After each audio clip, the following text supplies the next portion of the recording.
When you're somebody that spends nearly every waking hour on the internet and one of your biggest passions in life is music, there's a particular website that you can get lost in forever. RateYourMusic.com, often abbreviated as RYM, is like a holy land for music nerds online. In their own words, RYM is one of the largest music databases and communities online, which you can use in endless ways to discover new music.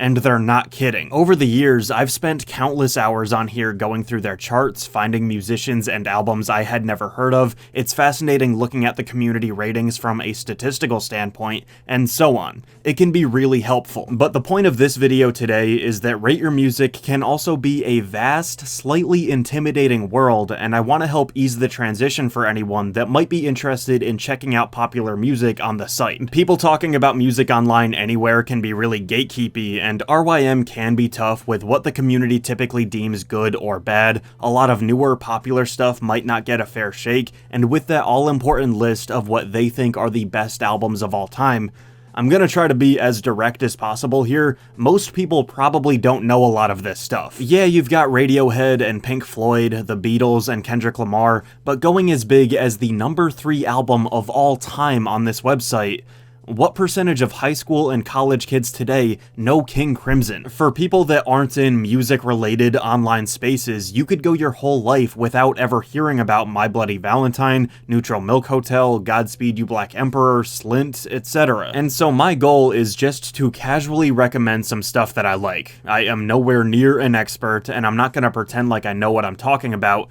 but I went through the RYM Best Albums of All Time list, and I'm gonna talk about some of my personal favorites that I think are much more beloved here than they are in the mainstream pop culture landscape. The first album we're going to talk about is 98-12-28 by Fishmans, and this is the perfect place to begin because it's a very difficult project for me to try and describe. After being together for 12 years and recording 7 studio albums, 98-12-28 is the culmination of everything that this Japanese dub band had done up until that point. It's a 2-hour live album of their last performance together, and good lord, it is an experience. Without going into a full-on Fishmans history lesson, the group experimented heavily with different sounds over the years, going from rocksteady, reggae, and dub to dream pop and psychedelic stuff too. This tour was them saying goodbye to their bassist that was leaving the group. They recorded the final show as a live album, but tragically, their lead singer died unexpectedly a few months later. So in the end, 98-12-28 was played with the idea of it being a final show of sorts, but they had no idea how final it really was. The tour and album name seriously translates to a men's farewell, and this story is sad, but at the same time, it was a beautiful, poetic ending for the group. Throughout the night, they played a ton of fan-favorite songs, they touched on all the styles and sounds from their discography, and the whole thing is absolutely beaming with passion and admiration for music as an art form. The opening track is basically a jam session to introduce the members of the group, and even something that sounds as simple as that has much more going on than meets the eye. Fishmans is jamming over the chords of their iconic 35-minute song Long Season, which they play an extended version of to close out the show as well. Everything about this goes full circle. Throughout the album, the band somehow improves upon the original recordings of pretty much every track with these live versions. There's something about the atmosphere of this show and how it was produced, mixed, and mastered that complements the group so well. Live, very airy, open-sounding dream pop is something out of this world, but then we're getting softer ballads and then some upbeat, funkier stuff, and it's unlike anything you've ever heard and felt before. The transitions seem like they should not work, but they do. It's just perfect. Shinji Sato, the lead singer that passed shortly after this was recorded, gives the performance of a lifetime. His emotion is second to none. He goes all in on every word he's singing. His range is bizarre and impressive, and I don't think we could have asked for a better farewell. Night Cruising is defined by reverb that creates a tranquil atmosphere and Sato's heartfelt vocals. In the Flight is an introspective track that has several peculiar changes to the instrumental during its second half. And without getting too dramatic here, Long Season is a 41-minute microcosm of what life is all about. It's unbelievable that this exists.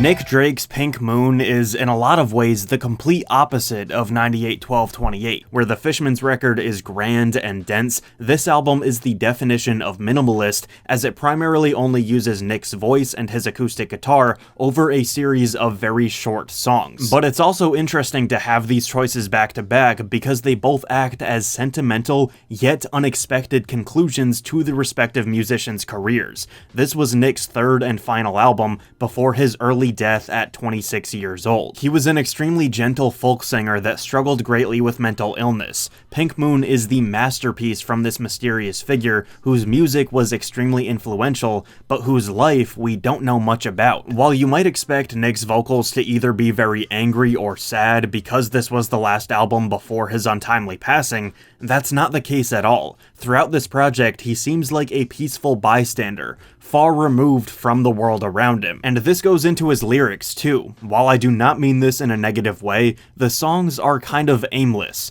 like somebody wandering through time and writing these more general, metaphorical notes on life rather than telling specific stories. It's this alluring feeling where it seems like Nick Drake might have had these thoughtful answers to life itself, but he's always kind of talking around them. The structures of the tracks are simple and straightforward, but the purpose is as abstract as the album cover. Ominous but intriguing, dark but warm, and so on. Nick's comforting whispers and moans are enhanced by his skillful guitar playing too. Just hearing a guy and his guitar might sound boring, but his ability is on display. He dazzles you without ever making it look like he's showing off, and above all else, the most important thing about playing an instrument, he's doing it with emotion. Place to Be is a powerful song about growing up, and to me, it feels like what would play when your life is flashing before your eyes. I never saw the truth hanging from the door. Parasite is one of the more blatantly self-loathing tracks on here, but at the same time, it's an incredibly beautiful metaphor. For I am a parasite who travels two by two. And From the Morning is a suitable conclusion to this record that describes the importance and beauty of the nature that surrounds us. From the morning.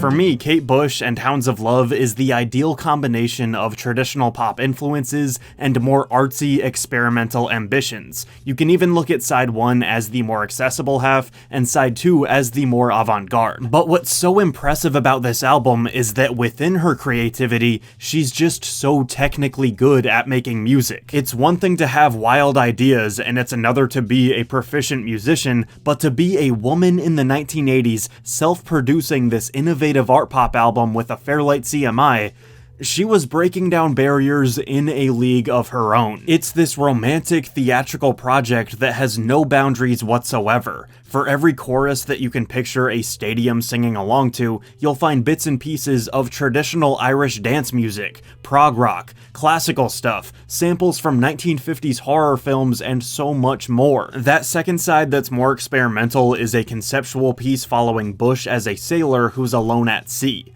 This part of the album is scary, ethereal, riveting, and I cannot emphasize enough how crazy it is to me that this album is as famous as it is. From a US perspective, this album is far more music nerdcore than mainstream. People here don't really care about Kate Bush, but this reclusive, weird auteur that's always making literary references and just being unabashedly herself was a success in her native UK, and that's pretty cool. Running Up That Hill is one of the best openers in music history in my humble opinion. It's this fiery, grand way to introduce the record, and I can't get enough of it. Cloudbursting is something that gets stuck in my head constantly, and it's a perfect example of how her music could feel both vintage and fresh all at the same time. And then Jig of Life goes so hard. I'd love nothing more than for this to be the next old, lesser-known song that randomly becomes a hit because of some TikTok trend. Never say goodbye to my part of your life. The final album I'm going to talk about today is Sam Cooke live at the Harlem Square Club 1963. One thing that I appreciate about communities like Rate Your Music is that they really seem to value live albums. A great live album like this, 98 12 28, Stop Making Sense by Talking Heads, Sufjan's Carry and Lowell, and so many others, these are some of the best projects I've ever heard, and I don't think the pop culture landscape gives this subcategory the recognition it deserves. And if you're wondering what can make a live album so good, this right here will answer all of your questions. For context, Sam Cooke was one of the greatest soul singers this world has ever seen, and while I promise I didn't do this on purpose, again, this was recorded shortly before his untimely death at the age of 33. The crucial thing about this concert in particular is that Sam was letting loose in a way that he wasn't normally able to. During his career, he had crossed over from vigorous, lively soul music to a cleaner, poppier sound. At this point in his career, there was an expectation from white mainstream audiences that he would have a certain restrained, respectable professionalism to his image, and obviously that's a clear sign of the times, and he was being held back. But on January 12th, 1963, at the hot and sweaty Harlem Square Club in Miami, Sam was playing to a predominantly black crowd that loved him for him, and good God, he put everything he had into that show for that crowd. Sam had one of the best singing voices in history, and that is no exaggeration. The songs he played that night had a special kind of spirit to them that remind you to live life to the fullest. The quality of this recording itself is well done, and I could go on and on and on, but the point that I need to hammer home is the pure energy radiating from this performance. Who's to say if Sam Cooke had hundreds of shows with this level of heart and passion, but it feels very lucky to me that this night is able to stand the tests of time with a live album. Each and every track is invigorating, it's electric, and not only is Sam doing his part, but you can hear the audience going absolutely mental the entire time, and obviously I mean that in a good way. It just helps intensify the atmosphere that much more, and you as a listener want to scream and shout along with everybody too. This album is a once-in-a-lifetime sort of night, immortalized for the entire world to feel and enjoy forever and ever. It's magical. Feel It is an exciting way to start the show that'll make you get up and dance.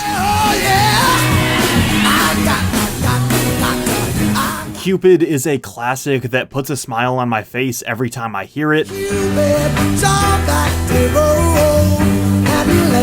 And Bring It On Home to Me is one of my favorite songs ever, and this is a uniquely emphatic version of it. If you guys enjoyed this video, I'd be more than happy to do more installments of this sort of thing. There's seriously an endless supply of Rate Your Music core albums out there that I'd love sharing with everyone. Be sure to check out these albums, and thanks for watching. If you want to support the channel, feel free to like, comment, and subscribe. You can follow me on social media at RenshawHS. You can buy my merch, support my Patreon, and thank you again. I'll see you soon.